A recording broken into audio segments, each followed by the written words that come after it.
Alors bonsoir. Bonsoir. Alors on est ici à Genève. Oui. Et on est où en fait?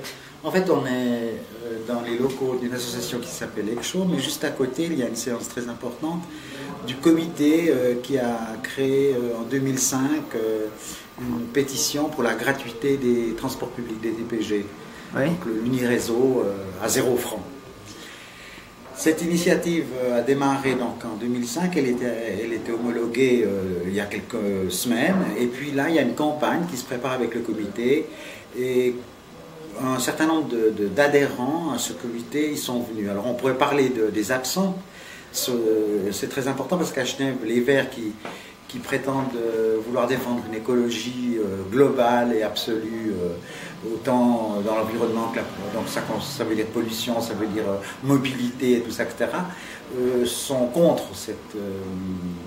Ah bon, pourquoi?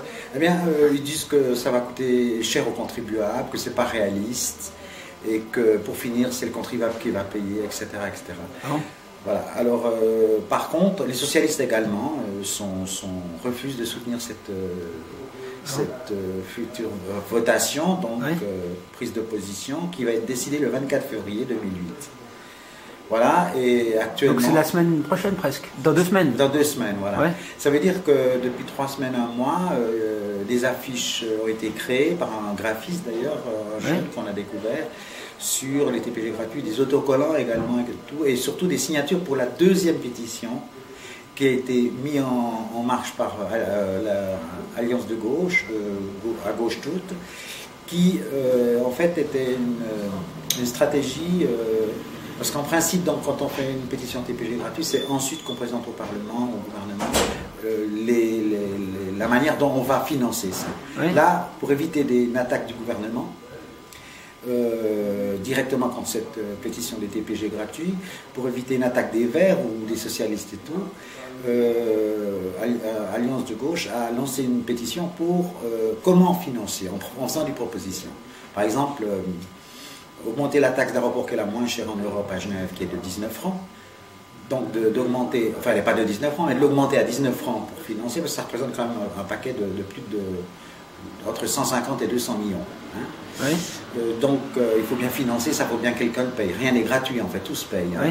Là en l'occurrence, cette 2e pétition fait différentes pistes, propose différentes structures d'obtention financière, donc taxer aussi les gros pollueurs, les voitures polluantes sur le taux de CO2, mais aussi sur le taux de particules. Et puis ce qui est assez original, après une expertise, on s'est rendu compte que seuls 20% dans tout le canton de Genève, des personnes possédant un véhicule qui est très polluant, donc gros débit CO2 oui. et gros débit particules, ça représentait seulement le 20% du parc automobile à Genève. Donc en fait, si on taxe ces gens-là, on arriverait à plus ou moins équilibrer les dépenses engendrées. L'avis des personnes, des contradicteurs, c'est que d'une part, le contribuable finira par payer quand même. Donc au lieu de payer un abonnement à 70 francs par mois ou des courses pour 3 francs qui durent 1 heure dans toute la ville, oui. ce qui est cher. D'ailleurs, il y a des étudiants aussi qui sont solidarisés, des groupements d'étudiants. Disons que ce sera au moins pour même si cette votation est négative, c'est au moins pour avantage de mettre, par exemple, les Verts devant leurs responsabilités. C'est quoi l'écologie, comment la pratiquer, et puis comment est-ce qu'on peut descendre aussi les taxes des transports, le prix de revient d'un billet, comme je disais. Si vous calculez pour une famille, 2 enfants, un couple qui sort le week-end ou le dimanche, ça fait un gros trou dans le budget, et ça le fait encore plus pour les gens qui sont en fin de droit, et ça le fait certainement beaucoup plus encore pour les étudiants qui doivent financer parce qu'ils doivent se déplacer dans différents points de la ville. Donc c'est quand même pour certains des coûts qui sont, on peut dire, trop élevés. Et ça permettrait peut-être de réduire le trafic des voitures? Alors justement, où les Verts sont contradictoires, c'est que on a un ministre vert, qui d'ailleurs a fait ce qui avait été déraciné au point de vue voies, de tram, de transport il y a 50 ans en arrière, les a fait réinstaller. Ça a coûté des centaines de millions, ça aussi.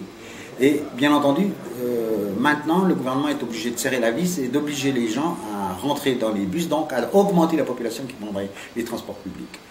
Si on pense qu'il y a 60 000 frontaliers, tous les matins, qui arrivent, et que des parcs, ce qu'on appelle ride park, c'est-à-dire tu poses ta voiture, on te donne un parking, tu payes un forfait, et tout, etc. Bien entendu, c'est des choses qui se développent au compte-gouttes. Mais là, le gouvernement essaie de précipiter en obligeant les gens à circuler en bus, c'est-à-dire en empêchant les voitures de circuler en ville. Et on voit bien qu'il y a une contradiction entre une certaine politique dite, j'allais dire, écologiste et une politique qui est purement celle des Verts. Et là, ils se sont empêtrés et ils deviennent contradictoires. Donc, on peut dire en résumé, positivement, ça augmenterait, je pense, entre 20 et 30%. Pour ça, un chiffre que je cite d'une manière, comment je dirais, empirique. Oui. Mais je pense que, tôt ou tard, avec les TPG gratuits ou sans les TPG gratuits, je pense qu'il y a une augmentation de l'utilisation des transports publics. Et il y a beaucoup d'exemples dans des villes du Nord, en Norvège, en Suède, où les transports sont gratuits, je crois aussi en Hollande, et il y a pas mal de villes en France qui sont peut-être pas des grosses agglomérations comme Marseille ou Paris, qui ont développé les transports publics.